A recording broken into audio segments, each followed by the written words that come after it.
Good evening, Life Group leaders, and welcome to a coaching video. Tonight in your group, we're going to continue helping people to navigate their no man's land.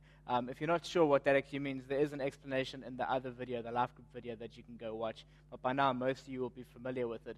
But the thinking tonight, and as we carry on throughout the series on Sundays, is we want to move people's thinking from how do I survive in no man's land, which the series has been titled, to how do I actually start to thrive in no man's land. Because here's the deal about this place that we're calling no man's land. A lot of us just want to get out of it as quickly as possible. Our thinking is that, hey, I need to get out of this circumstance. I need to get out of this thing that feels so messy and disconnected from God and that's hurting me so much. And until I'm out of it, there's nothing I can do. But we think that if we spend big chunks of our life in this sort of no man's land, in this land between God's promises made and fulfilled, in between healing promised and healing fulfilled, in between forgiveness given and sins being dealt with and all these other sort of things, if we're actually going to spend a bit of our time in this place called no man's land, we have to learn to actually thrive there. Now, I'm not saying that we kind of need to stay there, but what I am saying is this. In no man's land, God is absolutely with us. In no man's land, grace abounds.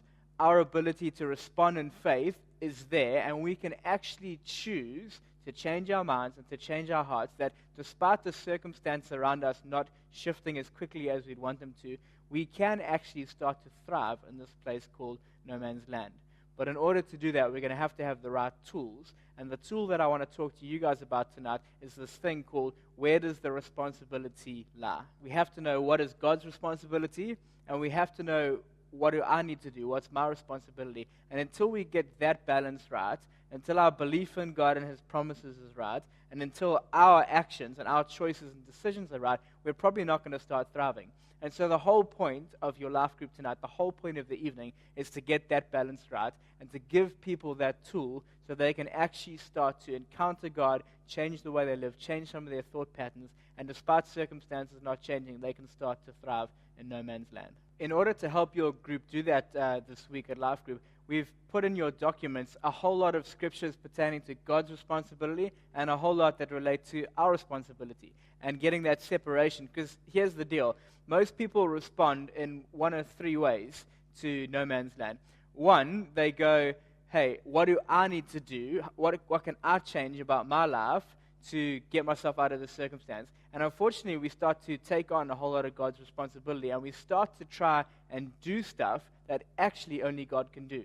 We start to try heal ourselves. We start to try change other people. We start to try force and manipulate and promote ourselves to get out of this no man's land. And we can't ever take the burden and the stress and the effort that God's responsibility has, that God says He will do. We can't ever take it on ourselves, because otherwise it leads to immense amounts of stress and frustration. The other thing we do is that when we're stuck in no man's land, we kind of sit and we stomp our feet a bit and we go, God, this stuff's your fault, when actually our responsibility, we haven't done it. We haven't done the thing that God's asked us to do. And so we kind of blame Him for our circumstances, even though it's actually partly our responsibility. Or the third thing is we hold God to promises that He's never made to us. And we hold Him accountable to the way we think He should treat us, rather than the things He's actually promised us that He's going to do. Now, if you can help people get a bit of a separation on that and go, this is what God has said He will do, this is what God has asked us to do, how He wants us to think and act and behave, what you'll start to see is a bit of the pressure come off people's shoulders, and you'll start to see people actually get a bit excited about going out and facing their no man's land circumstances this week. Some quick tips about how to lead your people through this. I thought Gary did a brilliant job at diagnosing who's in your group and the different responses we have to no man's land. But here's how you can lead your people well. You know you've had a great life group evening when people are separating the two and you start to see a bit of hope and a bit of joy coming into people's circumstances. So they go, hey, that's God's thing. I can't do anything except trust Him. And this is my thing. I actually have a role to play in getting out of no man's land. But in that, like Gary said last week, you have to lead a bit of the vulnerability. If you lead the charge on naming your no man's land, telling people where you feel like God isn't coming through, telling people areas where you feel like you haven't been able to step up, what you'll find is that the group starts to share a little bit more on a deeper level. Now, we structured your questions, and again, you can look at them in your resources, but we structured them in such a way that the evening will start by building faith. So we want people to share their stories about where God's come through for them, where they've seen him work powerfully in their lives and the lives of others. But once you've moved through that, you set the tone on the no man's land stuff and watch as your group follows into that. The second tool and the second hint to help you leading your people is this. Try not to undermine anyone's no man's land. So here's how that can kind of look. Either you'll have people in your group where you feel like, flip, the thing that they've shared is not actually such a big deal, but the reality is pain is relative. And you might have some young people or some new Christians or some people who've just had a bit of a sheltered life, but their no man's land is still very real to them.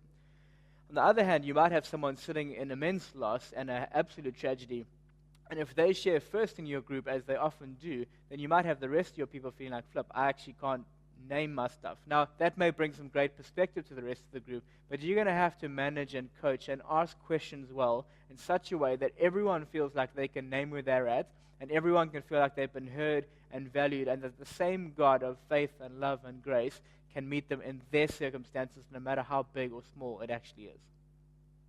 The third thing is this. Help people get back to faith and Scripture, not just good sentiment. So you don't want to present to people things that just aren't true, because so many people hold God to stuff and hold on to stuff that he's never promised that won't actually help them navigate no man's land. But if you can point them at Scripture, and if you can point them at faith and grace rather than good sentiment, then you'll see fruit in people's lives, because when you hold God to his word, that's when things actually start to happen. So along with that, fourthly, you want to print out those scriptures that we've given you and possibly add in a little bit more or a few more that relate to the people in your group, because you'll know their circumstances well. And the last hint is this. It seems like a night to me that would be a great evening to end in prayer. Now, that's optional for you. You can choose whether you want to pray for people or not. But I think when you've had guys share about their experiences of God, when you've had people talk about their no man's land and what they need from God, and when you've had people go, this is what I want to do differently in my circumstances, it just feels like at this time such a great opportunity to pray over one another and trust that people will start to thrive within no man's land and not just kind of sit there and wait for their circumstances to change. So lead your people well, pray for the evening coming up, and let us know if there's anything else you need. Enjoy.